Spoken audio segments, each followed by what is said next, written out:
اعوذ باللہ من الشیطان اللعین الرجیم بسم اللہ الرحمن الرحیم رب اشرح لی صدری ویسر لی امری واحلل عقدۃ من لسانی یفقهوا قولی ان اللہ وملائکتہ یصلون علی النبی یا ایھا الذین آمنوا صلوا علیہ وسلموا تسلیما اللہم صل علی محمد وعلی محمد۔ آج ہمارا موضوع ہے توبہ۔ سب سے پہلے تو ہم توبہ کے مفہوم کو سمجھیں گے کہ اس کے کیا معنی ہیں، پھر اس کی فضیلت کتنی اہمیت ہے اللہ کے نزدیک،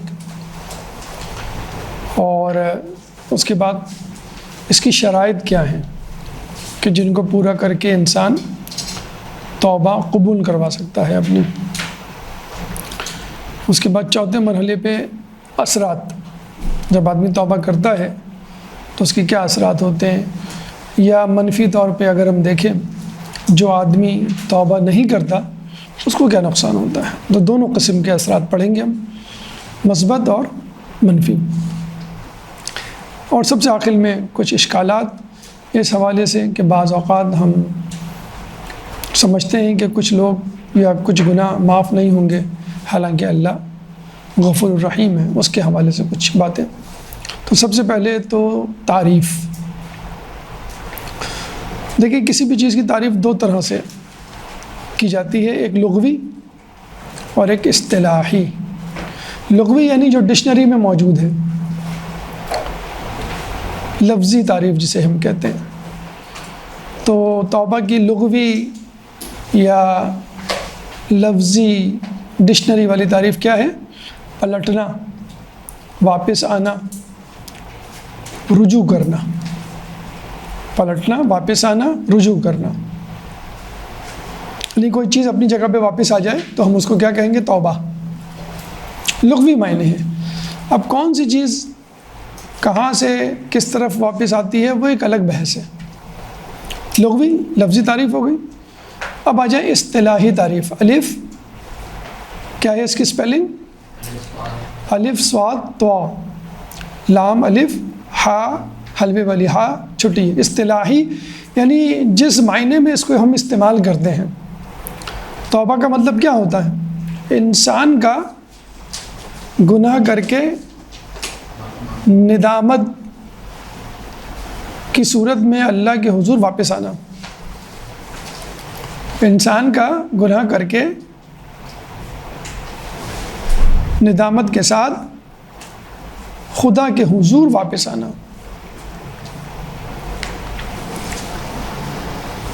تاکہ وہ اس کو بخشے، اللہ کے حضور واپس آنا تاکہ وہ اس کو بخش دے، معاف کر دے اس کے گناہ کو۔ بس یہی پلٹنا ہے، یہی واپس آنا، یہی رجوع کرنا۔ ابھی ہم تعریف یعنی پہلے مرحلے پر ہی گفتگو اپنی کر رہے ہیں۔ تیسری چیز اس میں جو بیان کرنی ہے وہ ہے اقسام۔ اقسام اسی لغوی اصطلاحی تعریف کے نیچے اقسام لکھیں۔ بیٹا آپ کی پیپر پینسل۔ اقسام میں دو قسم کے اقسام ہیں، ایک عوام کی توبہ اور ایک خواص کی توبہ۔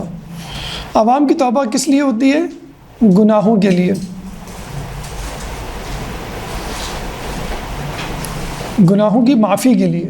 جو وہ گناہ کرتا ہے صغیرہ کبیرہ تو وہ اس کی معافی طلب کرتا ہے۔ خواص یعنی اللہ کے خاص بندے۔ خواص کی توبہ کیا ہے؟ خاص بندوں کی توبہ کیا ہے؟ خواص کی نیکیوں میں کمی سے توبہ، یعنی آپ نیکیوں میں کمی سے توبہ کا مطلب کیا ہے؟ آپ نفلی روزے رکھتے ہیں، رمضان کے روزے تو واجب ہیں لیکن نفلی روزے بھی رکھتے ہیں آپ۔ اگر آپ نہیں رکھیں تو اللہ سے آپ مغفرت طلب کرتے ہیں کہ میں نے نہیں رکھے، مجھے چاہیے تھا میں رکھوں۔ واجب نہیں ہے لیکن اچھا ہے رکھیں، زیادہ ثواب ملے گا۔ نافلہ پڑھتے ہیں کچھ لوگ، فجر کی 2 فرض کے ساتھ ساتھ 2 نفل، ظہر کی، عصر کی، مغرب کی، عشاء کی۔ نماز شب پڑھتے ہیں کچھ لوگ، فجر تو پڑھتے ہیں، نماز شب بھی پڑھتے ہیں۔ تو کچھ لوگوں کو اس کا بھی افسوس ہوتا ہے کہ میں نے آج نماز شب نہیں پڑھی، آج میں نے نافلہ نہیں پڑھی، کیونکہ اس کی بھی ایک الگ جسے کہتے ہیں کہ درجات اور ثمرات ہیں۔ اور عوام کی توبہ یعنی گناہوں سے توبہ۔ اب آئیے معنی مفہوم اور اقسام کو سمجھنے کے بعد فضیلت کی طرف چلتے ہیں کہ اس کی کیا فضیلت ہے، یعنی جو توبہ کرتے ہیں لوگ ان کا کیا مقام ہے۔ عموماً دیکھا جائے تو جو توبہ کرتا ہے ہم اس کو برا سمجھتے ہیں کہ بھئی یہ گناہ گار ہے، اس نے چوری کی تھی، اس نے جھوٹ بولا تھا، اس نے زنا کیا تھا، اس نے قتل کیا تھا، اس نے فلاں جرم کیا تھا، یہ برا آدمی ہے، تو ہم اس کو بری نگاہ سے دیکھتے ہیں۔ گناہ برا ہے، بلکہ مولا تو فرماتے ہیں کہ گناہ گار سے نہیں، گناہ سے نفرت کرو، کیونکہ گناہ گار ہو سکتا ہے بعد میں نیکوکار بن جائے۔ اگر آپ نے کسی لڑکے کو، کسی آدمی کو دیکھا کہ وہ گناہ کر رہا ہے، آپ اس سے نفرت کرنے لگے، کل وہ نیک بن جائے تو پھر تو گناہ گار کی کیا اہمیت خدا کے نزدیک؟ نمبر 1، عابدین خدا، عابدین یعنی عبادت کرنے والے، عابدین خدا، یہ پہلی فضیلت۔ فضیلت نمبر 1 کہ جو لوگ گناہ کرتے ہیں اللہ کے نزدیک، گناہ نہیں سوری توبہ جو کرتے ہیں اللہ کے نزدیک عابد ہیں۔ صرف گناہ کیا تو نہیں، گناہ کر کے توبہ کی۔ کیوں؟ اللہ تعالیٰ خود فرماتا ہے سورہ زمر آیت نمبر 53، سورہ زمر آیت قرآن کی 39ویں سورہ ہے، 39 سورہ نمبر 39 اور ورڈس نمبر آیت نمبر 53۔ سورہ زمر میں اللہ فرماتا ہے قُلْ يَا عِبَادِيَ الَّذِينَ أَسْرَفُوا عَلَىٰ أَنفُسِهِمْ لَا تَقْنَطُوا مِن رَحْمَةِ اللَّهِ إِنَّ اللَّهَ يَغْفِرُ الذُّنُوبَ جَمِيعًا۔ کہہ دو یا عبادی الذین اسرفوا، اے میرے عبادت گزار بندوں جو اپنے نفس پر، اپنے نفوس پر تجاوز کر جاتے ہیں، اے میرے عبادت گزار بندوں جو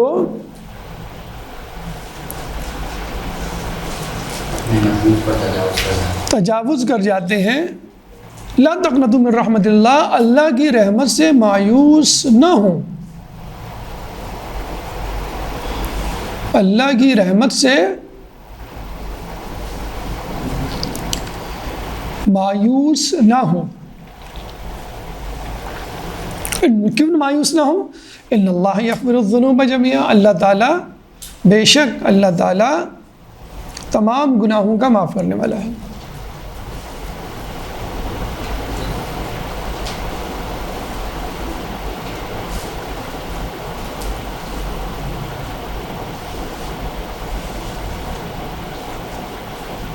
اچھا، یہاں پہ ایک کانسیپٹ ذہن میں رکھ لیں، کچھ لوگ کہتے ہیں بھئی اللہ تعالیٰ ہر گناہ معاف کر دے گا، شرک نہیں معاف کرے گا۔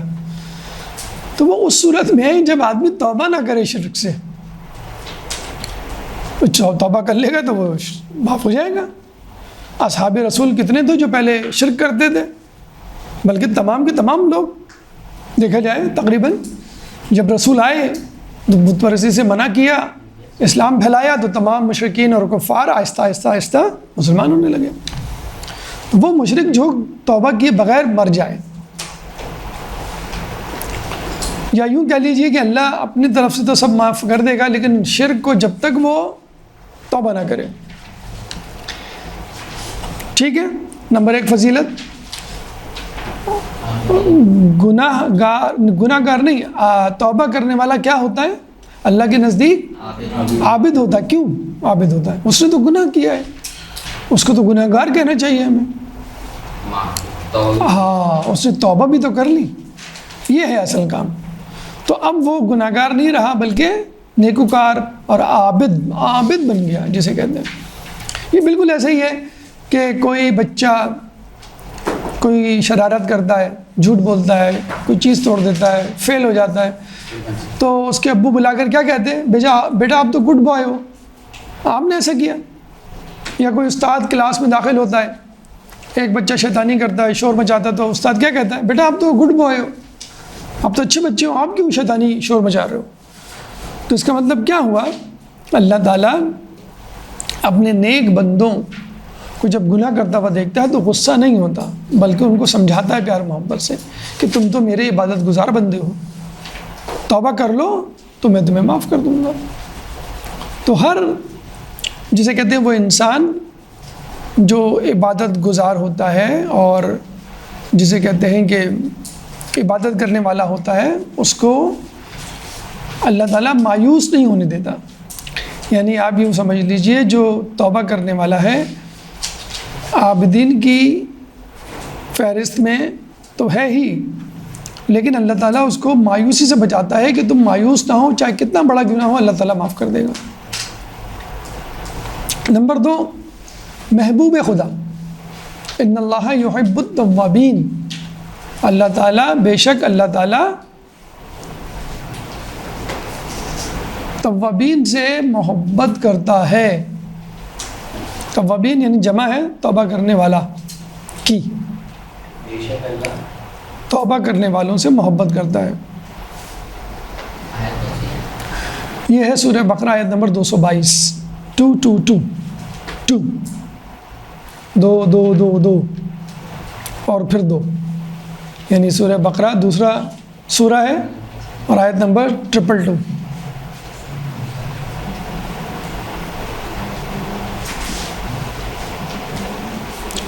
اللہ تعالیٰ نمبر 1 توبہ کرنے والوں کو ابھی تک عبادت گزار سمجھتا ہے اگر وہ توبہ کر لیتے ہیں۔ نمبر 2، اللہ تعالیٰ ان سے محبت کرتا ہے۔ نمبر 3، خدا کی خوشی۔ نمبر 3 فضیلت کیا ہے؟ خدا کی خوشی، یعنی خدا خوش ہوتا ہے توبہ کرنے سے۔ کتنا خوش ہوتا ہے؟ اس کی مثال حدیث میں ایسی ہے کہ خدا توبہ کرنے والے سے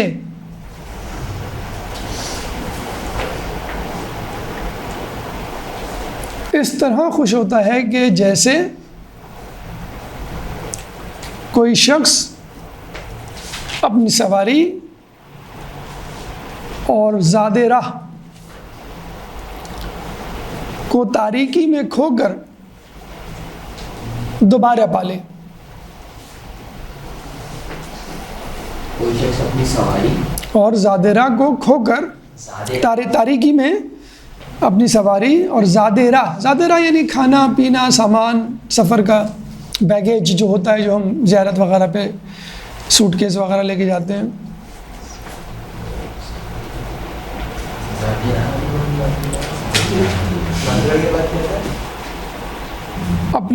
اپنی سواری اور زاد راہ تاریک رات میں گم کرنے کے بعد دوبارہ واپس پا لیتا ہے۔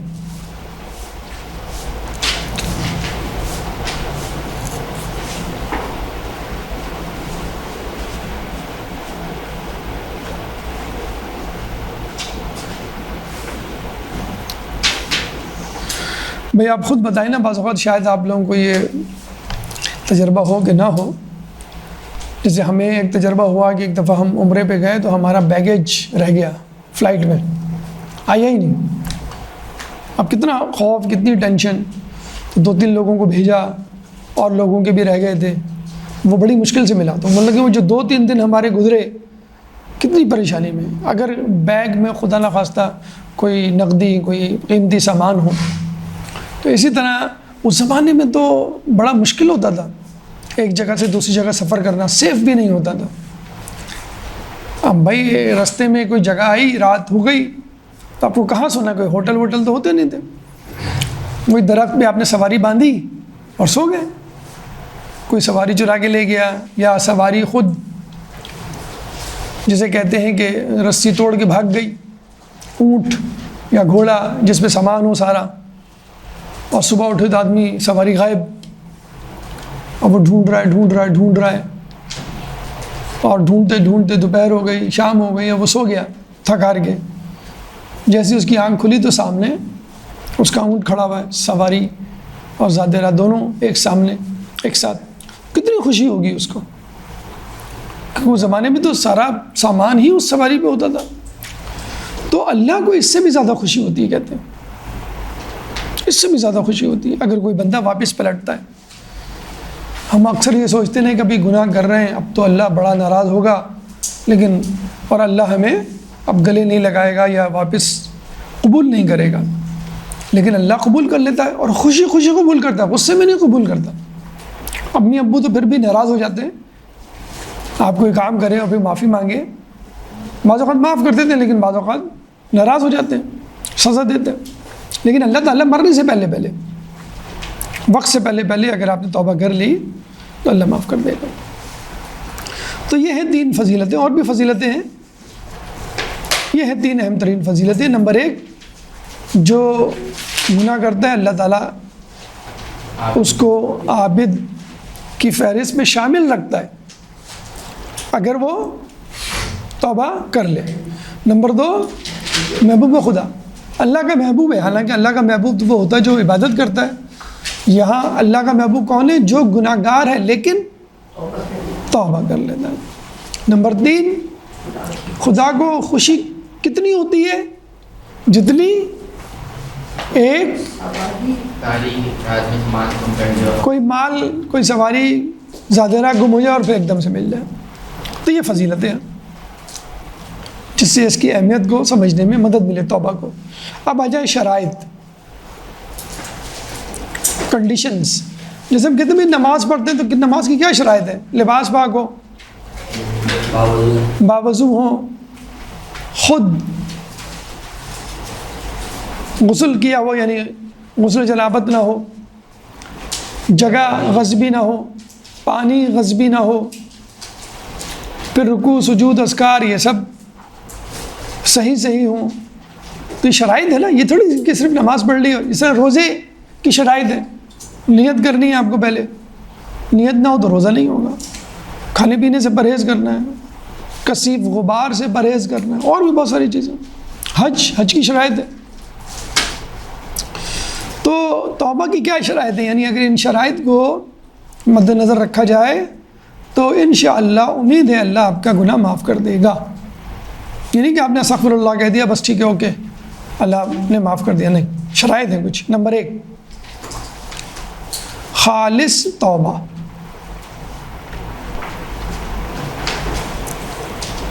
کیا مطلب اس کا؟ توبہ کو خالص ہونا چاہیے، پیور ہونا چاہیے. اور قرآن میں اس خالص توبہ کا ایک نام ہے، توبۃ النصوح. توبۃ النصوح، توبہ کے بعد جو ہا ہے اس پہ تے کا 2 نقطے ڈال دیں. عربی میں توبۃن کہتے ہیں.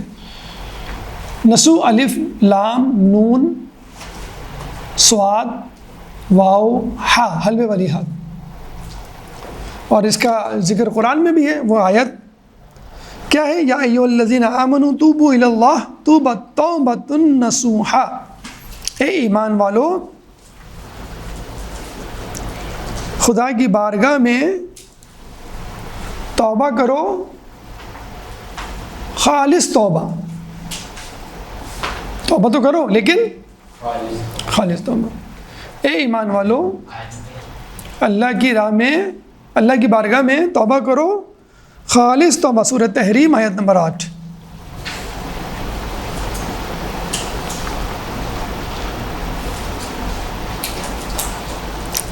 اچھا، اس سلسلے میں مولا علی سے کسی نے پوچھا توبۃ النصوح کیا ہے؟ تو مولا نے جواب دیا یہ 3 چیزوں کا نام ہے.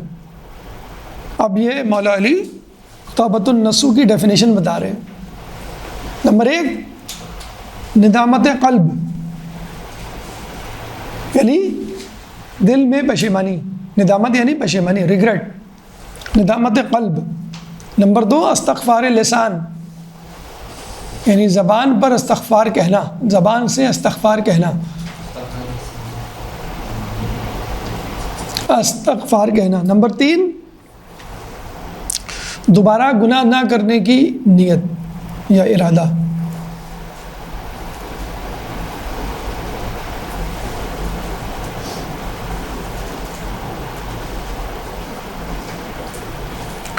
توبۃ النصوح کی کیا یعنی شرائط میں توبہ کی کیا ہے؟ توبۃ النصوح خالص توبہ یا توبۃ النصوح امام کی نظر میں کسے کہتے ہیں؟ جو 3 مجموعہ ہو، نمبر 1، نمبر 2 اور نمبر 3۔ اچھا یہاں پر چلیں، دوبارہ نہ کرنے کی نیت کر لی آپ نے، زبان سے کہہ دیا آپ نے، اور دل میں آپ پشیمان بھی ہو، تھوڑا بہت تو ہوتی پشیمانی، لیکن یہ کیسے پتہ چلے گا یہ تینوں چیزیں میں نے کر لی؟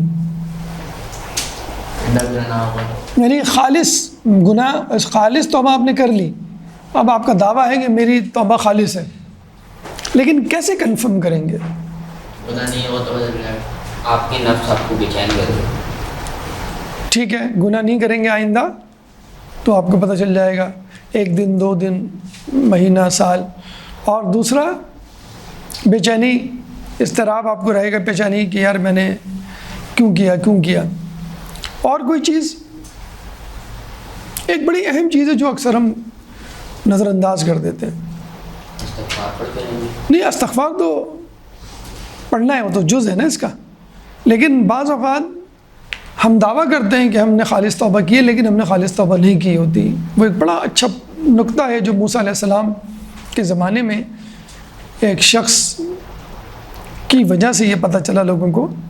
ایک شخص دیکھا موسیٰ علیہ السلام کہیں سے گزر رہے تھے تو وہ سجدے میں تھا،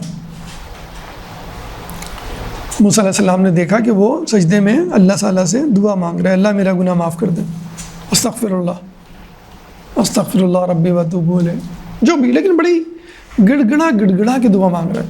آپ دیکھتے ہوں گے نا، آپ بھی کبھی دعائے کمیل میں یا دعائے جشن کبیر یا ویسی عام نمازوں میں جو دعائیں مانگی جاتی ہیں، بعد میں کچھ لوگ بڑی رقت آمیز انداز سے دعا مانگ رہے ہوتے ہیں، تو وہ شخص سجدے میں تھا، تو ان کے دل میں ایک اس سے ہمدردی پیدا ہوئی، تو اللہ سے دعا کی موسیٰ علیہ السلام نے، اللہ اس کا گناہ معاف کر دے، اور پھر یہ کہہ کے چلے گئے۔ اتفاق سے واپس گزرے جب، تو وہ شخص اسی طرح سجدے میں اللہ سے دعا مانگ رہا تھا۔ اچھا اس زمانے میں لوگوں کو پتہ چل جاتا تھا کہ میرا گناہ معاف ہو گیا ہے، مختلف طریقے تھے، کچھ لوگوں کو ویسے ہی دل میں اطمینان آ جاتا تھا۔ کہتے ہیں کہ بنی اسرائیل کے زمانے میں ماتھے پہ لکھا آ جاتا تھا کہ اس نے یہ گناہ کیا ہے۔ اب اندازہ لگائیں آج کل کے دور میں اگر ماتھے پہ لکھا آ جائے، کل آپ نے انٹرنیٹ پہ کیا دیکھا، کل آپ نے جو ہے اسکول میں کسی کو گالی دی یا جھوٹ بولا، کل آپ نے جو ہے وہ کسی کا پین چرا لیا، ہاں ماتھا بڑا ہوتا جائے گا، ماتھا بڑا گیا، وہ پورا ٹیٹو بن جائیں گے پوری باڈی پہ لوگ جو ہے وہ ہو جائیں گے۔ اچھا کچھ لوگ جو ہے نا اس ڈر کے مارے گھر سے نہیں نکلتے تھے، اگر کوئی گناہ کرتا تھا تو ماتھے پہ لکھا آ گیا، اور جہاں جا رہا ہے تم نے گناہ کیا، تو کچھ لوگ نا نکلنا بند کر دیتے۔ جیسے آج کل کوئی بیمار پڑ جائے تو گھر سے نہیں نکلتا نا، لوگ سمجھ جاتے بیمار ہے، تو اس زمانے میں یہ ہوتا تھا، کوئی بند ہو گیا لوگ سمجھتا جاتے تھے کہ گناہ گار ہے، لیکن اب ظاہر سی بات ہے آدمی بیماری کی وجہ سے بھی تو بیمار پڑتا ہے، تو اس کا کیسے فرق پڑتا چلے گا؟ تو پھر اللہ نے کیا کیا، اس کے دروازے پہ لکھا آنا شروع ہو گیا کہ اس نے یہ گناہ کیا، دروازے پہ، تو لوگ سمجھ جاتے تھے کہ یہ اندر اس لیے بیٹھا ہے کہ اس نے گناہ کیا ہے۔ اب آپ بتائیں کتنی بے عزتی بدنامی ہوتی ہوگی۔ دعویٰ کمیل کا جملہ ہے نا کہ اللہ تو نے مجھے وہ میرے وہ گناہ معاف کر دے کہ جو اگر میرے گھر والوں کو پتہ چل جائے تو وہ مجھے نکال دیں گھر سے، ہے کہ نہیں؟ اب تھوڑی سی بھی گناہ کیا، کوئی عجیب و غریب حرکت بھی کرتے ہیں نا تو کہتے ہیں امی کو نہیں بتانا، ابو کو نہیں بتانا۔ اب آپ چلے گئے رات کے 12 بجے آ رہے ہیں گھر، کہاں گئے تھے؟ آپ نے دوست سے کہتے تھے یار دیکھو ابو فون کریں گے تم کو تو بول دینا میں یہیں گیا ہوں کیفے پیالہ، اب پتہ چلا آپ کہاں گئے، دو دریا بعد میں آپ کے دوست سے پتہ چلتا ہے کہ آپ کہاں گئے تھے، یہاں گئے تھے آپ۔ تو اس زمانے میں اتنی بےعزتی اتنی شرمندگی کی بات ہوتی تھی نا. آج اب تو پھر بھی ایک اللہ تعالیٰ کا شکر ہے کہ ہمیں ایسا ماحول نہیں ملتا کہ ہمارے گناہ کسی کو پتہ چلے. خیر بہرحال تو جب موسیٰ علیہ السلام واپس آ رہے تھے تو دیکھا وہ شخص ویسے ہی گڑ گڑا رہا ہے, یعنی دیٹ مینس اس کے گناہ معاف نہیں. ابھی نہیں معاف ہوئے, اسٹل ان پروسیس, فائل ابھی اٹکی ہوئی ہے اس کی. تو موسیٰ علیہ السلام اس کو دیکھ کے بڑے پریشان ہوئے, اللہ سے دعا کی, اے اللہ میں نے آپ سے دعا کی تھی, آپ نے میری دعا قبول نہیں کی, یہ خود گڑ گڑا کے دعا کر رہا ہے, آپ نے اس کی بھی نہیں دعا قبول کی, کیوں؟ تو اللہ نے پتہ کیا جواب دیا, آپ سن کے حیران ہوں گے. اللہ نے کہا کہ اگر یہ اسی طرح عمر بھر سجدے میں رہے اور اپنی ناک رگڑتا رہے تو میں اس کو نہیں معاف کروں گا. صبح سے شام تک سجدے میں ناک رگڑ رہا تھا وہ, اللہ مجھے معاف کر دے, اللہ مجھے معاف کر دے. آپ سے بھی اگر کوئی سوری بولے, کوئی نقصان کر دے آپ کا, 1 مرتبہ 2 مرتبہ 3 مرتبہ, آپ خود اس کو سوری بولیں گے, ارے بھائی بہت ہو گیا سوری, آپ کیوں شرمندہ کر رہے ہیں مجھ کو. ہوتا ہے نا. میں ایک دفعہ حج پہ تھا تو عمرہ میں کر رہا تھا, تو کسی کا پیر لگ گیا پیچھے سے, حاجیوں بھی تو لگ جاتے ہیں پیر. تو میں نے غصے میں نا, ایک ہوتا ہے نا آدمی غصے میں دیکھتا ہے, یار تمیز نہیں ہے تم کو چلنے کی, کیسے چل رہے ہو, مطلب صرف کہا نہیں, صرف غصے میں نے دیکھ لیا. وہ بیچارہ بھاگتا بھاگتا میرے پیچھے آیا, اب سوری میں غلطی ہو گئی معاف کر دیں. میں نے کہا مطلب ایسے ہوتا نا کہ اوکے اوکے کوئی بات نہیں, اس طرح کر کے پھر دوبارہ آیا, آپ نے مجھے معاف کر دیا, پھر دوبارہ آیا. تو کہنے کا مقصد ہے کچھ بیچارے لوگ اتنی کیا کہتے ہیں اس کو, بیچارگی سے معافی مانگ رہے ہوتے ہیں, آپ خود شرمندہ ہو جاتے ہیں. تو جس اس سے مانگ رہا تھا اس حساب سے اللہ کو معاف کر دینا چاہیے. 1 مرتبہ بھی اگر کوئی کہے اللہ مجھے معاف کر دے, 1 مرتبہ, بلکہ کہتے یہ ہیں کہ اگر گناہ سمندر کے پانی کے برابر بھی ہوں, اب مجھے نہیں معلوم یہ حدیث ہے کیا ہے, لیکن صحیح ہے اپنی جگہ, بات صحیح ہے. گناہ سمندر کے پانی کے برابر ہی کیوں نہ ہو, ندامت کا ایک آنسو کافی ہے اس کو ختم کر لیں, ہے کہ نہیں, حقیقت ہے نا. اور وہ تو صبح سے لے کے شام تک معافی مانگ رہا ہے. تو پتہ ہے اللہ نے کیا کہا, میں قیامت تک معاف نہیں کروں گا اگر یہ اپنی ناک رگڑتا رہے اسی طرح سجدے میں. تو موسیٰ علیہ السلام حیران ہوئے کہ بھئی کون سا ایسا بڑا گناہ ہے جو اس نے کیا ہے, شرک, وہ بھی اللہ سے معافی مانگے تو معاف ہو جائے گا. کفر, بہت سارے کافر مسلمان ہو جاتے ہیں, سارے گناہ معاف ہو جاتے ہیں. والدین سے معافی ہو, وہ ان سے معافی مانگ لے والدین سے. تو کون سا ایسا بڑا گناہ کیا تھا, تو گناہ کوئی بڑا نہیں تھا اس کا. پتہ ہے اللہ نے کیا کہا, اللہ نے کہا کہ میں اس کو کبھی نہیں معاف کروں گا, کیونکہ اس کے دل میں ابھی تک اس گناہ کی لذت ہے. اس کے دل میں ابھی تک اس گناہ کی لذت ہے. مثلا میں ایک مثال دوں, یہ بات آپ کو مثال سے ہی سمجھ میں آ سکتی ہے. مثلا کسی کو گانے سننے کا شوق ہے, اس نے سن لیا گانے سننے کی سزا کیا ہے, عذاب کیا ہے, ٹھیک ہے. اب اس نے توبہ کر لی, اب وہ گانا دوبارہ اس کے سامنے بجے اور پھر وہ مٹکے ڈانس کرے اور جسے کہتے ہیں کہ لے لہائے, تو اس کا مطلب کیا ہوا, سبب میں لذت ہے. وہ اگر وہ کہے بھی اور سوری میں بھول گیا تھا, یار گانا بڑا زبردست ہے یار, میں جب بھی سنتا ہوں نا پاگل ہو جاتا ہوں. یا نہیں بھی سنے, فرض کر لیں نہیں بھی سنے, ایسی دل میں خیال آئے اس کے, یار کیا گانا تھا یار, لیکن کیا کروں یار, اسلام میں حرام ہے, زبردست گانا تھا. تو یہ جو لذت ہے نا, یہ نہیں آنی چاہیے آپ کے دل میں. یعنی ایسا ہو, اور ہم جانتے ہیں ایسے اپنے دوست کو, وہ پاگل تھے اپنے زمانے میں.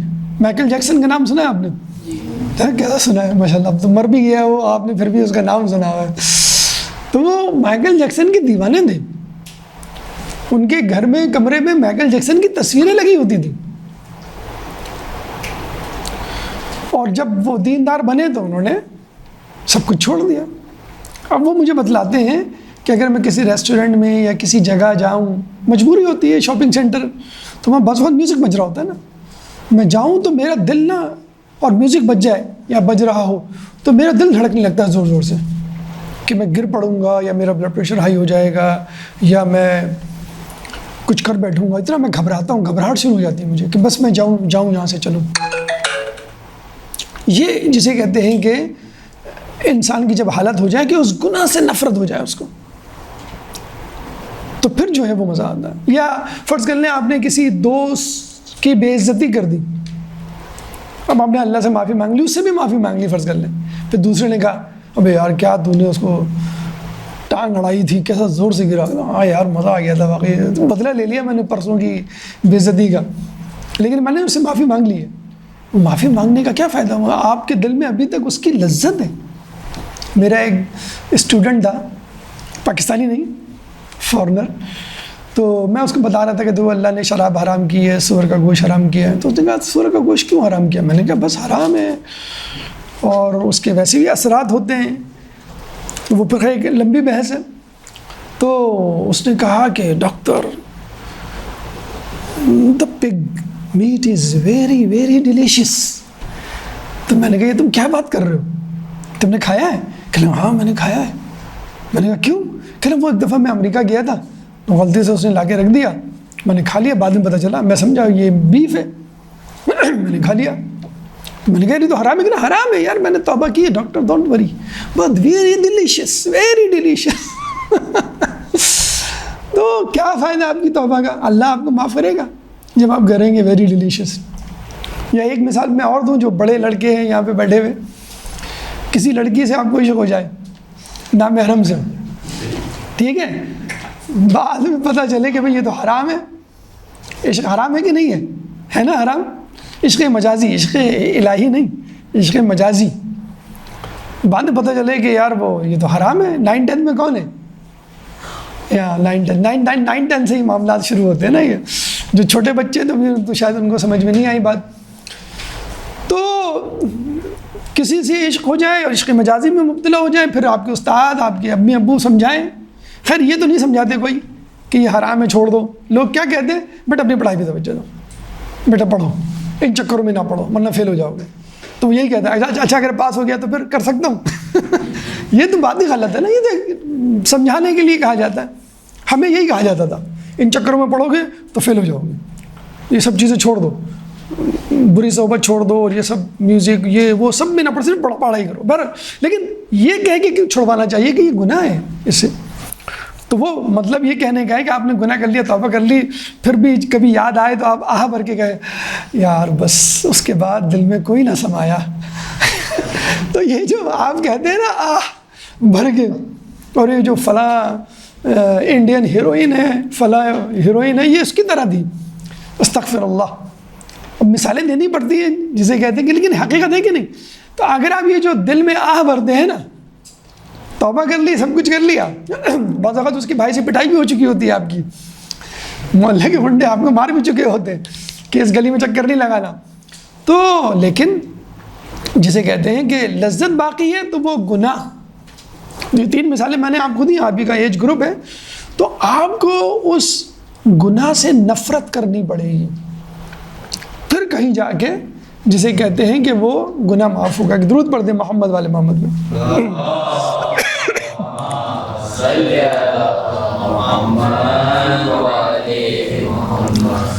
ٹھیک ہے.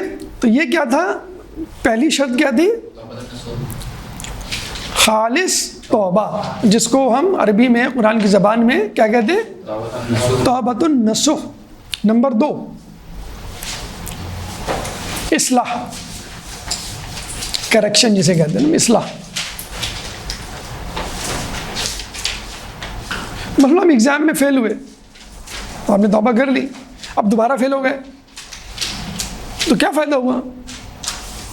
تو توبہ تو نہیں ہوئی، آپ اسی ڈگر پہ رہے. آپ نے نماز چھوڑی، گناہ کیا، پھر آپ نے اچھا دوسری نماز تو چھوڑیں، آپ نے اس نماز کی قضا نہیں کی، کمپنسیشن جسے کہتے ہیں، اصلاح نہیں کی. یا نماز جو چھوٹی تھی کس وجہ سے چھوٹی تھی؟ رات لیٹ گئے تک آپ چائے کے ڈھابے پہ بیٹھے رہے، رات گئے میچ دیکھتے رہے، رات گئے موبائل دیکھتے رہے. تو آپ نے جب یہ چیزیں نہیں چھوڑی تو اس کا مطلب یہ ہوا کہ آپ نے اپنی اصلاح نہیں کی. نمبر 2 کیا ہے؟ اصلاح. اللہ تعالیٰ اصلاح کے بارے میں فرماتا ہے سورہ مائدہ آیت نمبر 39 فمن تاب من بعد ظلمه واصلح فان اللہ یتوب علیہ ان اللہ غفور رحیم. پس جو اپنے گناہوں کے بعد توبہ کر لے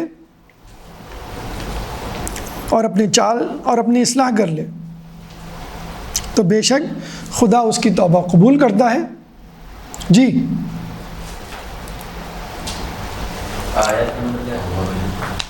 بس جو اپنے گناہوں کے بعد توبہ کر لے اور اپنی اصلاح کر لے تو بے شک اللہ بھی اس کی توبہ کو قبول کر لیتا ہے. کیوں؟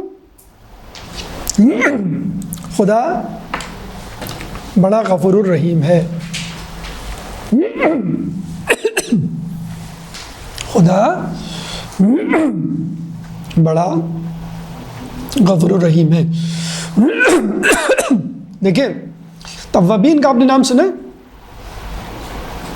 توابین کون تھے؟ وہ لوگ کوفے کے رہنے والے جنہوں نے کربلا میں امام حسین علیہ السلام کا ساتھ نہیں دیا تھا، حالانکہ خط لکھا تھا، حمایت کی تھی، بیعت کی، جسے کہتے ہیں کہ بیعت کا عہد کیا تھا کہ ہم بیعت کریں گے، آپ آ جائیں. لیکن جب امام حسین آئے تو اپنے گھروں میں دبک کے بیٹھ گئے. تو امام حسین کی شہادت کی جب خبر ان کو ملی اور جو ظلم و ستم ہوا اس پہ ان کو بہت افسوس ہوا کہ ہم نے کیا کیا امام کے ساتھ. سب تو نہیں لیکن تقریباً 4000 افراد. سلیمان بن سرد ان کے وہ تھے رہنما.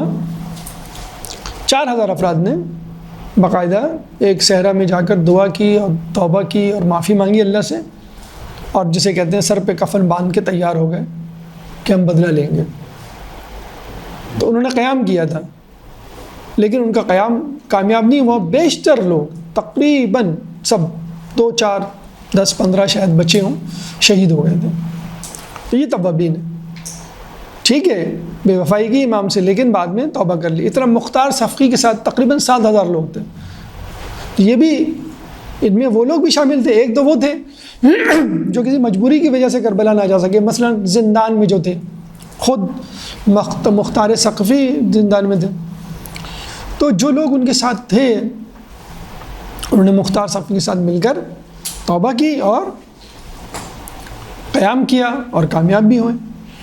تو اللہ تعالیٰ اصلاح یعنی ایک تو ابھی ہم نے کہا نا خالص توبہ تو کر لی. جب آپ اٹھیں گے اپنی جگہ سے اب ہے آپ کا امتحان کہ آپ اگلی نماز پڑھتے ہیں کہ نہیں. اب موسیقی سامنے آتی ہے تو بے چین ہوتے ہیں کہ نہیں، یا وہ شخصیت جس کو آپ ہر وقت اپنے سامنے رکھتے تھے اس سے منہ پھیرتے ہیں کہ نہیں. ٹھیک ہے. نمبر 3 نمبر 2 کیا تھا؟ اصلاح. نمبر 3 تلافی.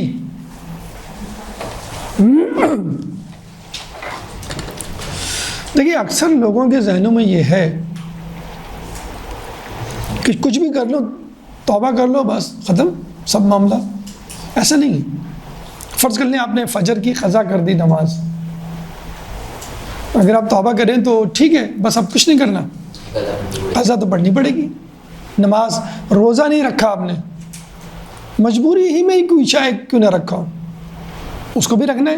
تو اگر گناہ کر کے یعنی جان بوجھ کے توڑیں یا چھوڑیں اس کا تو کفارہ بھی دینا پڑے گا. تو گناہ کی تلافی ضروری ہے. بعض اوقات قضا، بعض اوقات قضا کے ساتھ کفارہ، اس کو کہتے ہیں ہم اصلاح، وہ تلافی. اچھا یہ تو اپنی حد تک. کچھ گناہ کا تعلق لوگوں سے ہوتا ہے. بھئی آپ نے کسی سے پیسے لیے اور پھر نہیں دیے، 1 مہینے بعد آپ نے وعدہ کیا تھا وہ پہنچ گیا، اب آپ کہیں سوری یار معاف کر دو مجھے. بھئی کیسے معاف کر دیں؟ آپ اس سے مہلت لیں گے نا، 1 مہینہ 2 مہینہ. تو اگر آپ گاڑی چلا رہے ہیں اور آپ نے گاڑی کسی کو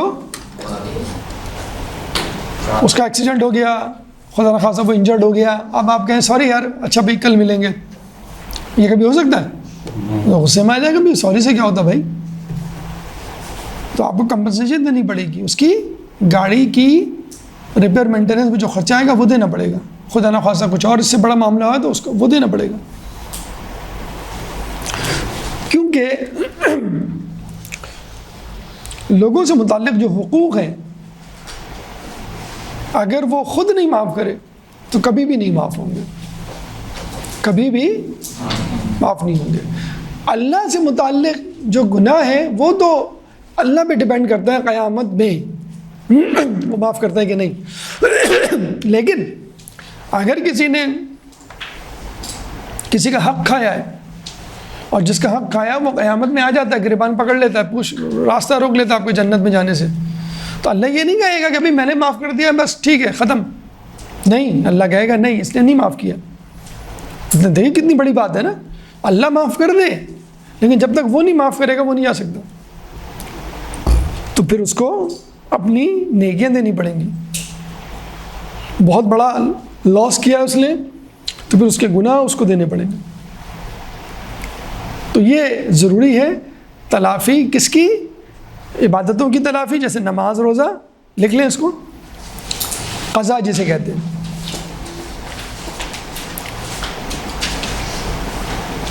عبادت میں تلافی جیسے نماز روزہ، اور حقوق الناس میں تلافی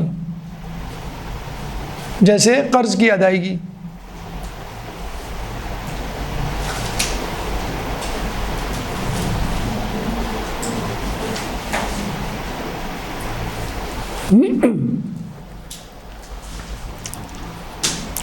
ایک دفعہ امام باقر علیہ السلام کے پاس ایک شخص آیا اور اس نے کہا میں حجاج کے زمانے میں اپنے علاقے کا والی تھا، اکاؤنٹنٹ سمجھ لیں آپ والی، تو اللہ میرا گناہ معاف کر دے گا؟ کیونکہ ظاہر بات آپ کسی ظالم کے اسسٹنٹ ہوتے ہیں تو جو وہ کہتا ہے وہ آپ کرتے ہیں. آپ پولیس میں ہیں تو آپ کا جو S P, D S P, I G, D I G جو کہے گا، آپ آرمی میں ہیں تو آپ کا جو اوپر والا کہے گا، آپ حکومت میں ہیں تو آپ کا پریزیڈنٹ، پرائم منسٹر جو کہے گا وہ کرنا پڑے گا آپ کو. اگر کوئی ظالم ہے تو آپ کو اس کا کہنا ماننا پڑے گا، مجبور ہیں آپ.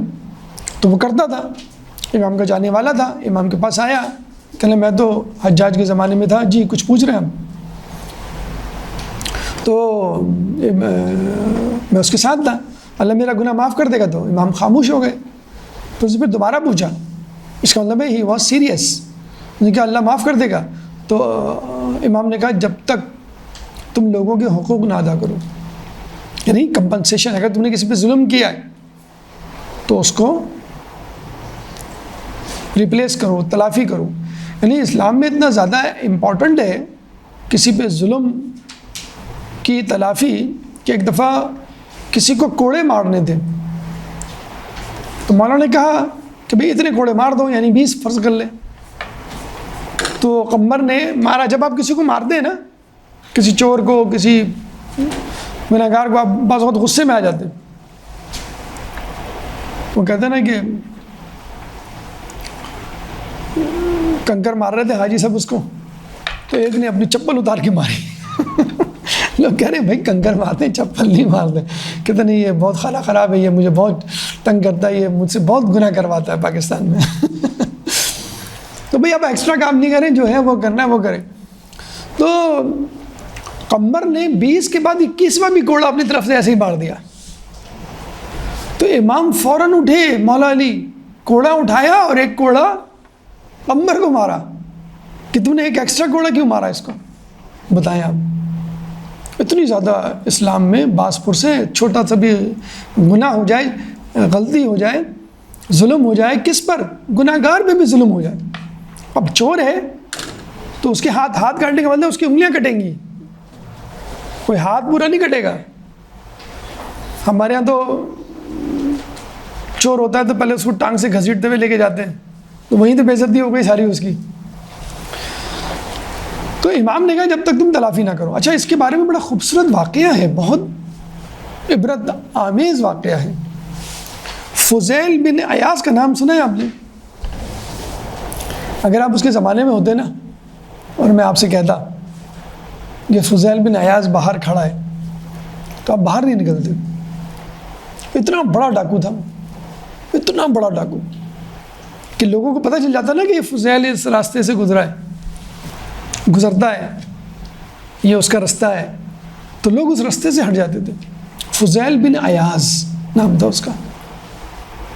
ایک دفعہ وہ ڈکیتیاں مار رہا تھا, اس طرح ہمارے یہاں کہانی ہے پتہ سچے جھوٹے سلطانہ ڈاکو, تو سمجھ لیں وہ عربوں کا سلطانہ ڈاکو تھا, رابن ہوڈ جیسے انگریزوں میں تھا. تو فضیل بن عیاض یہ ڈکیتی یا چوری کرنے کے لیے, چوری اور ڈکیتی میں کیا فرق ہے ویسے بائی دا وے, میں بچپن سے سنتا آیا ہوں. چوری ایک انسان کی ہوتی ہے اور ڈکیتی جب پورے گھر کا گروپ گینگ, نہیں اچھا ایک آدمی کی چوری تو چوری کہلائے گی, اور فیملی سے مال چرائیں تو وہ ڈکیتی کہلائے گی. جی یا بینک میں جو ہم کرتے ہیں جس میں پیسے زیادہ آتے ہیں وہ ڈکیتی میں کتنے زیادہ آتے ہیں؟ چوری چھپکی ہوتی ہے اور ڈکیتی سامنے سامنے ہوتی ہے. چوری چھپکی ہوتی ہے اور ڈکیتی سامنے سامنے ہوتی ہے. ہاں یہ اچھی, تھوڑا سا اور آپ بتا دیں تو کمپلیٹ ہو جائے ڈیفینیشن. یہ تو آپ نے صحیح کہا, چوری چھپ کے ہوتی ہے, کوئی دیکھ نہ لے, گھبرا جاتا ہے وہ اگر کوئی پکڑ لے. ڈکیتی گن پوائنٹ پہ جو ہوتی ہے وہ ڈکیتی ہوتی ہے. وہ لٹیرا ہوتا ہے جو رستے میں چھینتا ہے, اور ایک ہوتا ہے قزاق جو سمندری چور ہوتے ہیں, سمندری ڈاکو ہوتے ہیں, ان کو ہم کہتے ہیں قزاق. تو یہ سب یاد رکھیے گا, 4: چور, ڈکیت, لٹیرا, قزاق. اور کرپٹ جو ہمارے سیاستدان ہوتے ہیں جو اتنی آرام سے پیسہ چرائیں کہ پتہ بھی نہ چلے آپ کو. جی کیا تو ہاں اچھا, فضیل بن عیاض کا واقعہ میں سنا رہا تھا. یہ چڑھا چھت پر دیوار پر کہ بس اب پھلانگ گئے, اور وہ نماز شب کا ٹائم تھا میرے خیال میں, فجر سے تھوڑا سا پہلے. تو کوئی قرآن پڑھ رہا تھا اسی گھر میں, اور اچھا یہ عرب تھا نا, تو عرب تو قرآن سنے تو ان کو فوراً سمجھ میں آ جائے نا کیا پڑھا جا رہا ہے. ہمیں تو بس طوطا رٹو طوطا کی طرح پڑھتے, پتہ ہی نہیں چلتا کیا پڑھ رہے ہیں. تو آیت وہ پڑھ رہا تھا پڑھنے والا اندر گھر میں, الم یأن للذین آمنوا ان تخشع قلوبہم لذکر اللہ. کیا ایمان والوں پر ابھی وہ وقت نہیں آیا کہ ان کے دل اللہ کے ذکر کو سن کر پگھل جائیں. جیسے یہ کہا نا سنا تو ایک دم سے ڈر گیا, جیسے خدا خود کہہ رہا ہوں کہ تم پہ وقت نہیں آیا کہ میرا ذکر کیا جا رہا ہے اور تم ڈر نہیں رہے ہو, وقت نہیں آیا تم پر کہ تمہارا دل ڈر جائے. تو اس کے منہ سے بے اختیار نکلا, بلا الان, بلا الان, کیوں نہیں آیا, آ گیا. اس کے منہ سے بے اختیار نکلا, اور واپس پلٹا وہ گلی میں اور رستے پہ بھاگنے لگا اپنے گھر کی طرف کہ نہیں بس. ہوتا ہے نا بعض اوقات ایک آیت بھی کافی ہوتی ہے, کہتے ہیں بعض اوقات نا ایک آیت انسان کی زندگی پلٹ دیتی ہے, ایک نقطہ, ایک جملہ. تو جب وہ گزرا نا تو رات ہو رہی تھی, تو ایک قافلہ تھا, تو منہ چھپا کر وہ قافلے میں شامل ہو گیا کہ پتہ نہ کہ چلے کسی کو. تو پتہ چلا کہ وہ ایک آدمی دوسرے آدمی سے کہہ رہا ہے, یار یہاں سے جلدی نکلو, یہ رستہ خطرناک ہے. جیسے آج کل کوئی انٹیریئر سندھ میں جا کے کہے کہ یہ خطرناک رستہ, کچے کے ڈاکو ہیں یہاں پر. تو اس نے کہا کہ یہاں پہ جو ہے نا رستہ خطرناک ہے, فضیل بن عیاض یہاں سے گزر گیا تو ہم کو چھوڑے گا نہیں.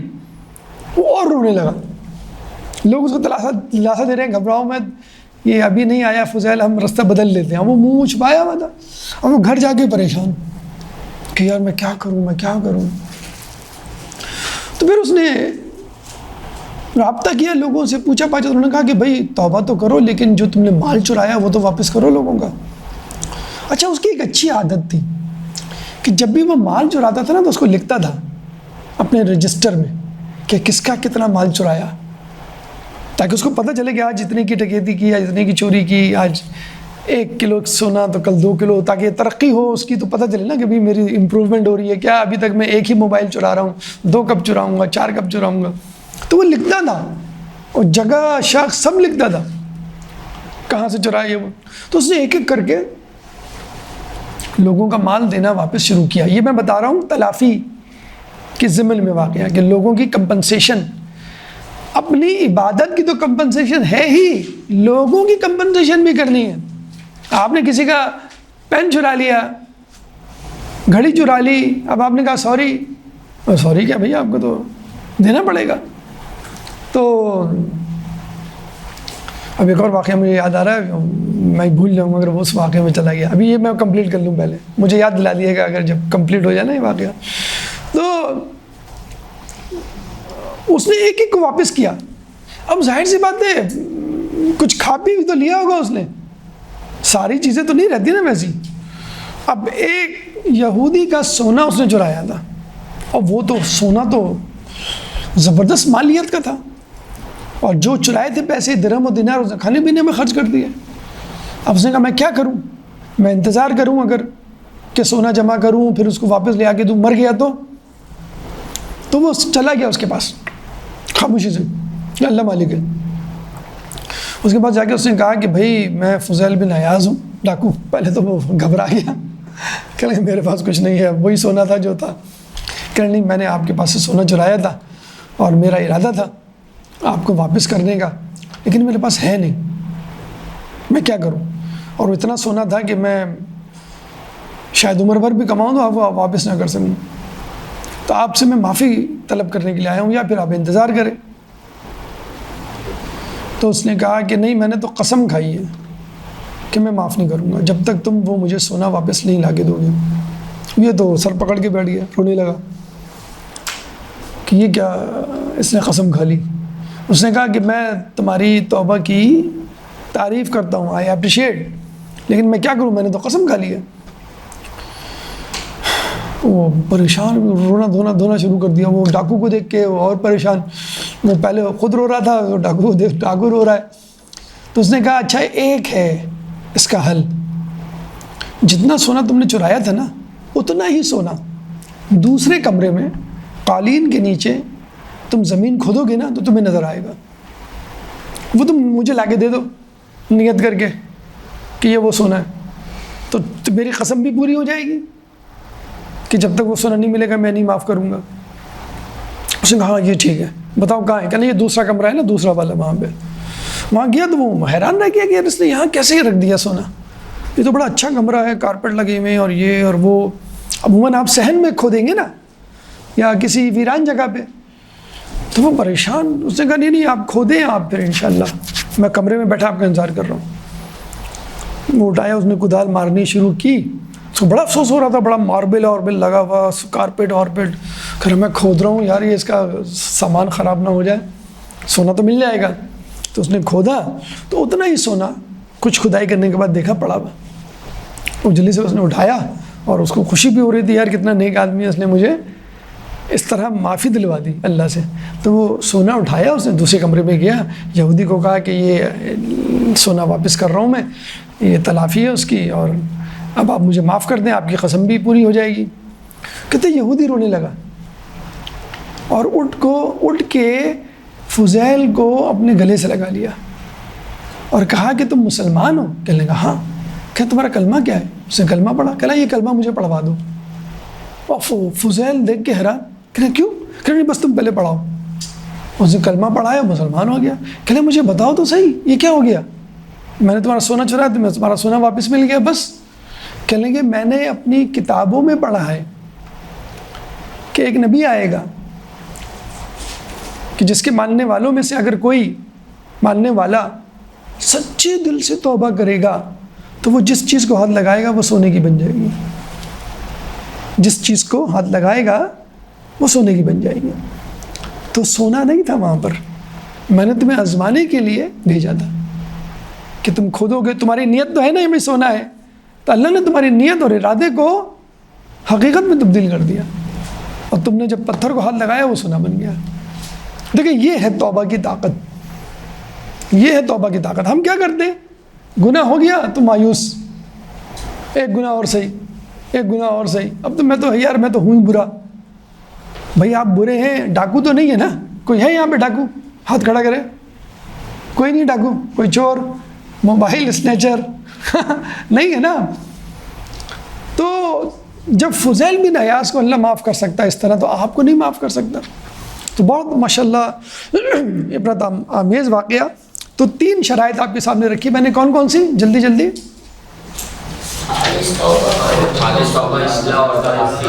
چوتھی شرط وقت. چوتھی شرط وقت مدت، یعنی کب توبہ کرنی چاہیے، کب تک توبہ. وہ اور بھی لمبا ہو جائے، چلیں جلدی سے میں سنا دیتا ہوں. وہ ہے یہاں کا واقعہ نہیں، یہ ہے باہر کا، مغربی ممالک کا. اور عیسائی کرسچن بندہ تھا، وہ سنا رہا تھا واقعہ کہ میرا باپ بڑا دیندار تھا اور مجھے سائیکل کا شوق تھا. تو میں جو ہوں وہ سائیکل کو دیکھتا، باپ نے صاف کہہ دیا بھائی میرے پاس پیسے نہیں ہیں. تو ایک دفعہ میں سائیکل چرا کے لے آیا، باپ نے مجھ سے پوچھا نہیں. پھر جو ہے وہ میں گیا چرچ میں اور رو رو کے دعا کی اور واپس آ کے پھر سائیکل چلانے لگا. تو بس مجھے پتہ چل گیا تھا توبہ کر لے آدمی رو رو کے تو گناہ معاف ہو جاتے ہیں. پھر اس نے کہا کہ جب آپ کسی حکومت کے عہدیدار کو عمرہ کرتے ہوئے جاتے ہوئے دیکھیں نا تو سمجھ لیں اس نے کچھ چرایا ہے. سمجھے آپ؟ پاکستان میں بڑے بڑے حکمران سیاستدان بلکہ فلم اسٹار، ہمارے زمانے میں بڑا لطیفہ ہوا کرتا تھا کہ فلاں فلم اسٹار نے کہا کہ اگر میری یہ فلم ہٹ ہو گئی تو میں عمرہ کروں گا، عمرہ کروں گی یا عمرہ کروں گا. ہوتا ہے نا بعض اوقات. تو یہ بھی جسے کہتے ہیں کہ عجیب و غریب ہوتا ہے. تو کہنے کا مقصد یہ ہے کہ گناہ کرنے کے بعد صرف معافی مانگنا نہیں ہے، تلافی ضروری ہے، عبادت کی بھی اور حقوق الناس کی بھی، اللہ کی بھی اور حقوق الناس کی بھی. چوتھی شرط کیا ہے؟ وقت، مدت. اب لوگ بعض اوقات جو ہے نا، اچھا جب استغفار کی آیت اتری تھی نا، آپ کو معلوم ہے شیطان بہت رویا تھا. تو کسی نے کہا تم کیوں رو رہے ہو؟ کہنے لگا فائدہ کیا ہوا اتنی محنت کرنے کا، میں گناہ کرواؤں گا پھر وہ توبہ کر لے.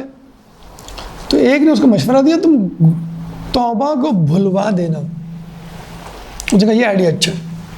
تو ہمارے ساتھ بھی یہی ہوتا ہے، ہم گناہ کرتے ہیں لیکن توبہ بھول جاتے ہیں. کر لوں گا، ابھی مسجد جاؤں گا نا، مغربین کی نماز پڑھوں گا نا، میں وہاں کر لوں گا توبہ. یا ابھی میں زیارت میں جا رہا ہوں نا، تو زیارت میں جا کے میں توبہ کر لوں گا.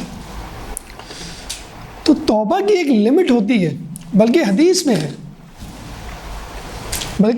ہے. امام کیا فرماتے ہیں کہ گناہ کو مقدم نہ کرو، لکھیں، اور توبہ کو مؤخر نہ کرو. امام کی حدیث ہے.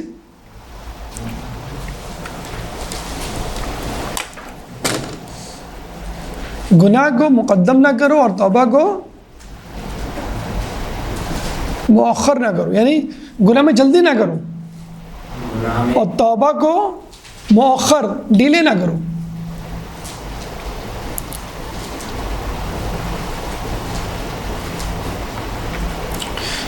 کہتے ہیں انسان کی توبہ اس کی موت تک قبول ہو سکتی ہے. جب موت کا فرشتہ آ جائے گا بس توبہ ختم. توبہ کو مؤخر نہ کرو. میم واو پہ حمزہ خیر.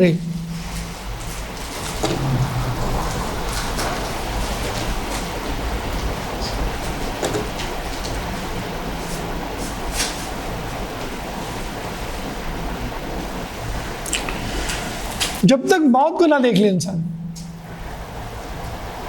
فرعون کے ساتھ ہوا تھا نا دریا نیل میں، جب وہ ڈوبنے لگا آخری وقت میں وہ ایمان لایا تھا تو اس کی توبہ تو بولو کیوں کہ وہ آخری وقت میں ایمان لایا تھا. اسی طرح روایتوں میں ہے کہ قیامت میں توبہ قبول نہیں ہوگی، جو ہو گئی ہوگی قیامت کے بعد توبہ. اور کچھ روایت میں آیا ہے قیامت سے 40 دن پہلے توبہ قبول نہیں ہوگی. تو کہنے کا مقصد یہ ہے کہ جتنی جلدی توبہ کر لیں اتنا اچھا ہے. بلکہ یہ بھی میں آپ کو بتا دوں، روایتوں میں ہے کہ لوگوں کے گناہ 7 گھنٹے بعد لکھے جاتے ہیں. اگر آدمی 7 گھنٹے کے اندر اندر توبہ کر لے تو فرشتہ لکھے گا ہی نہیں.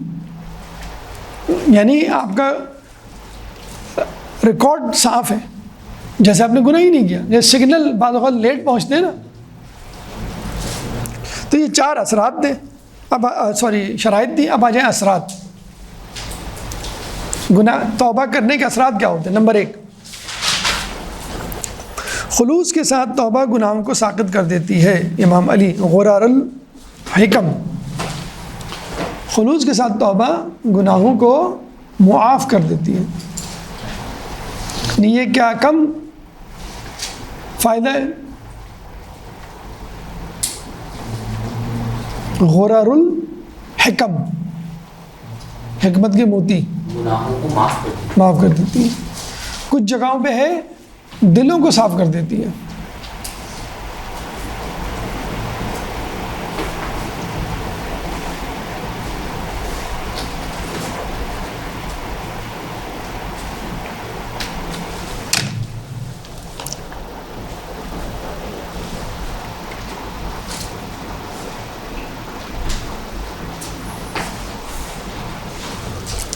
اب وہ کتنا بڑا گناہ کیوں نہ ہو. کہتے ہیں کہ امام رضا علیہ السلام کے سامنے ان کی محفل میں ایک شخص آیا. جب اس نے یہ سنا، بلکہ ہاں امام سے اس نے کنفرم کیا کہ میں نے سنا ہے کہ بنی اسرائیل کے لوگ نبیوں کو بھی قتل کر دیتے تھے. موسیٰ علیہ السلام کی امت کے لوگ نبیوں کو بھی قتل کر دیتے تھے. تو آپ نے فرمایا وہ اس سے بھی بڑا گناہ کرتے تھے. اس نے کہا اس سے بڑا گناہ کیا ہو سکتا ہے؟ آپ کو معلوم ہے ایک وقت میں پہلے زمانے میں 70 انبیاء ایٹ اے ٹائم ہوتے تھے.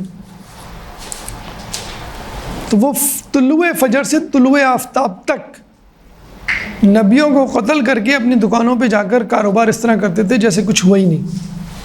ایسے لوگ تھے. یعنی یہ یہودیوں کی ہسٹری ہے. یہ بڑا حیران ہوا اور امام سے تصدیق چاہی کہ ایسا ہوا تھا. یعنی اس کو یقین نہیں آ رہا تھا کہ بنی اسرائیل کے لوگ اپنے انبیاء کو قتل کر دیا کرتے تھے. امام نے کہا وہ اس سے بھی بڑا گناہ کرتے تھے. اس نے کہا کون سا اس سے بڑا گناہ ہو سکتا ہے؟ کون سا گناہ؟ امام نے کہا وہ توبہ نہیں کرتے تھے. اگر وہ توبہ کرتے تو اللہ ان کا یہ گناہ بھی معاف کر دیتا. بتائیں آپ، اتنے بڑے گناہ کو بھی اللہ معاف کر سکتا ہے بشرط کہ انسان توبہ کرے. نمبر 2، تو پہلا اثر کیا ہے؟ ان کے ساتھ توبہ گناہوں کو صاف کر دیتی ہے اور دلوں کو صاف کر دیتی ہے. یعنی معافی، اس کی ہیڈنگ ہوگی معافی. نمبر 2 اثر پردہ پوشی.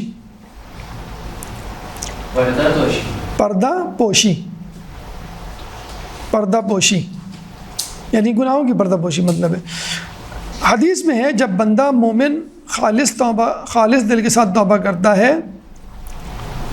تو خدا اس سے محبت کرتا ہے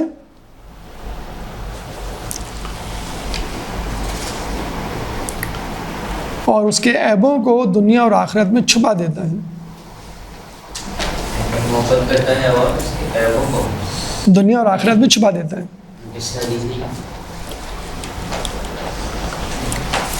بحار الانوار کی حدیث ہے. اچھا، کسی نے پوچھا امام سے کہ اللہ کیسے چھپاتا ہے؟ ابھی ایک گناہ کیا ہے دنیا میں تو چلے چھپ گیا، آخرت میں تو اللہ نے، امام نے فرمایا اللہ فرشتوں کو بھلوا دیتا ہے. گناہ بھول جاتے ہیں اس کے وہ. تو فرشتوں کو جب یاد نہیں رہے لکھنے والوں کو تو کیسے پتہ چلے گا اس کو؟ بڑا دلچسپ واقعہ ہے اس زمین میں. موسیٰ علیہ السلام کے زمانے میں بارش نہیں ہو رہی تھی. تو اللہ سے دعا کی سب نے، پھر بھی نہیں ہوئی. موسیٰ علیہ السلام نے پوچھا کیوں نہیں ہوئی؟ تو اللہ نے کہا کہ تمہارے درمیان، تمہاری بستی میں ایک گناہ گار شخص ہے، جب تک وہ موجود رہے گا بارش نہیں ہوگی. تو موسیٰ علیہ السلام نے سب کو جمع کیا اور کہا بھائی ایک گناہ گار شخص ہے، اس سے درخواست ہے کہ وہ چلا جائے، اس کی وجہ سے بارش نہیں ہو رہی. کہتے ہیں کہ اس شخص نے، وہ بھی وہاں موجود تھا، اس نے سچے دل سے دعا کی، اے اللہ اگر میں اس وقت چلا گیا سب لوگ مجھے دیکھ لیں گے اور میرا بھانڈا پھوٹ جائے گا، میں ذلیل ہو جاؤں گا، تو مجھے معاف کر دے۔ کہتے ہیں اس نے جیسے یہ دعا کی بارش ہونا شروع ہو گئی۔ تو موسیٰ علیہ السلام حیران، بعد میں اللہ سے پوچھا کہ وہ آدمی تو نہیں نکلا، ہم نے تو کسی کو نہیں دیکھا تھا جاتے ہوئے، سب موجود تھے، میں نے اعلان کیا تھا سب صرف، لیکن کوئی گیا نہیں تھا۔ تو اللہ نے کہا کہ جو گناہ گار تھا نا، اس نے اسی وقت سچے دل سے گناہ سے توبہ کر لی۔ تو موسیٰ علیہ السلام نے کہا کہ اللہ اس کا نام تو بتا۔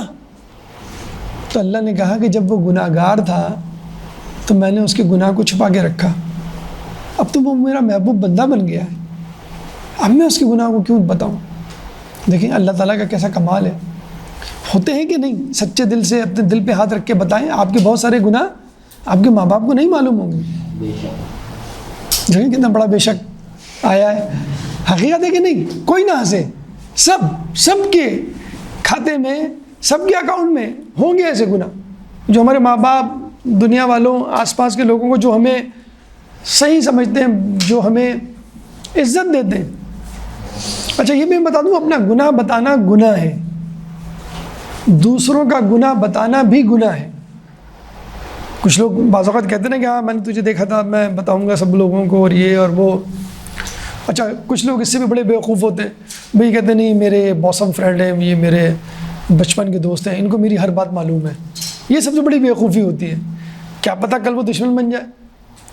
لیکن اس کو بھی چھوڑ کر نہ بھی بتائے، وہ اپنا گناہ شریعت میں کسی کو بھی بتانا گناہ ہے، نہیں بتا سکتے آپ۔ ماں باپ وہ ٹھیک ہے، کوئی مسئلہ ہو جائے، آپ نے گلاس توڑ دیا، اب آپ خاموشی سے بیٹھے ہوئے کہ میں نہیں بتاؤں گا گلاس توڑ دیا میں نے، یا میں نے جو ہے وہ پیسے چرا لیے، میں نہیں بتاؤں گا، وہ ایک الگ بات ہے۔ لیکن ایک ہوتا ہے نا کہ بھائی میں نے یہ فلاں گناہ کیا، فلاں کو دوست کو بتا رہے ہیں، کیوں یار تم میرے بوسم فرینڈ ہو، میرے جگری یار ہو۔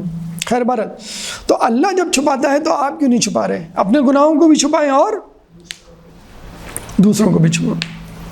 نمبر 3، تبدیلی یعنی بڑی عجیب و غریب جو ہے یہ بات ہے، آپ کو سمجھ میں آئے یا نہ آئے، لیکن ایک واقعہ جب آپ سنیں گے تو آپ کو سمجھ میں آ جائے گا۔ إِلَّا مَنْ تَابَ وَآمَنَ وَعَمِلَ عَمَلًا صَالِحًا فَأُولَٰئِكَ يُبَدِّلُ اللَّهُ سَيِّئَاتِهِمْ حَسَنَاتٍ وَكَانَ اللَّهُ غَفُورًا رَحِيمًا۔ اب اس کا ترجمہ لکھیں، سورہ فرقان آیت نمبر 70۔ آیت نمبر 70۔ سوائے ان لوگوں کے جنہوں نے توبہ کی اور ایمان لائے اور عمل صالح انجام دیا۔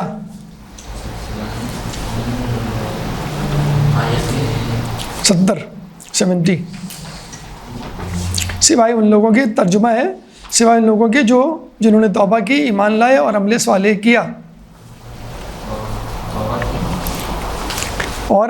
کیا، اللہ ان کے گناہوں کو نیکیوں سے بدل دے گا۔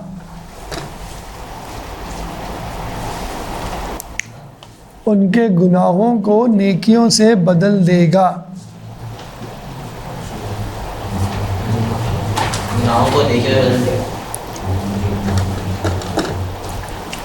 یہ کتنی عجیب بات ہے نا، یعنی مثال دیں، آپ نے کسی سے 1 کروڑ روپے لیا،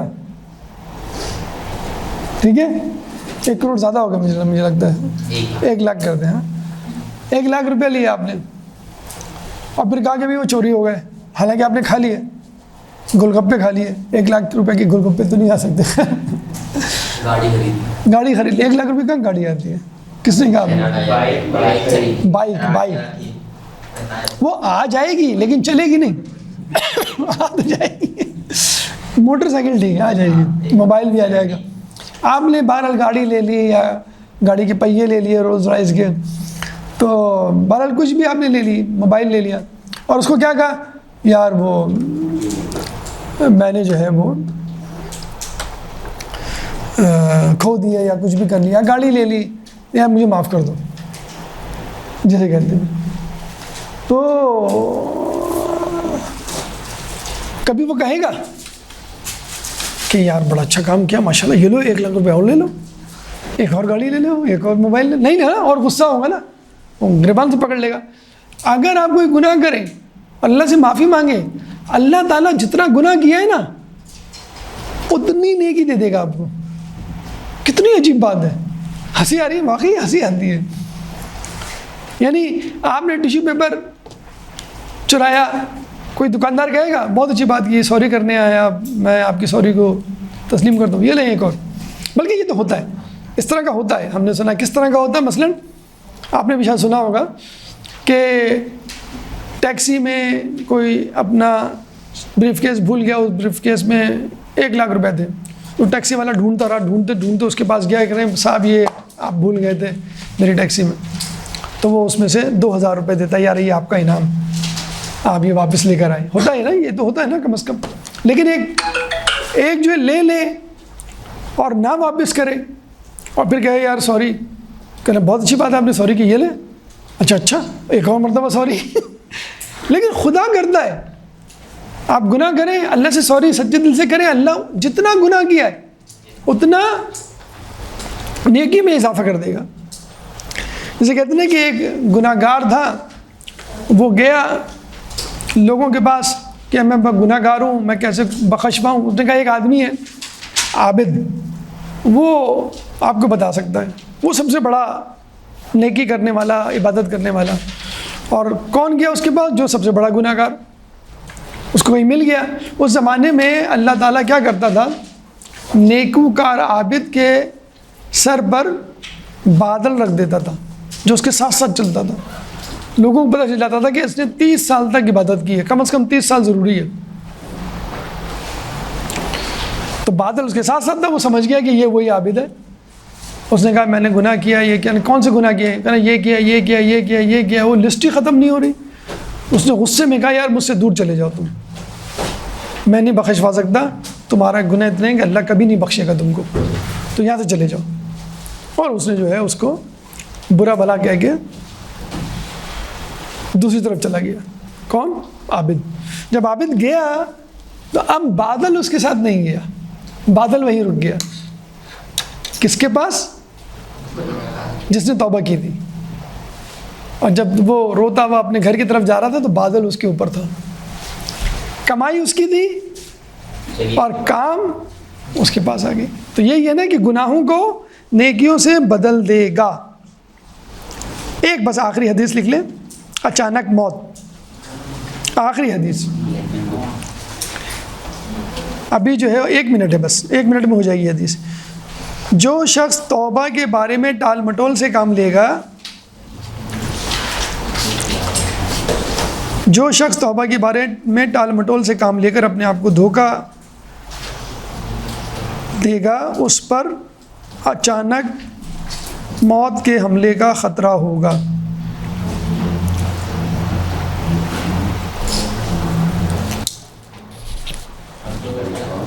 یعنی وہ اچانک موت سے دوچار ہو سکتا ہے, اس پہ اچانک موت کا حملہ ہوگا.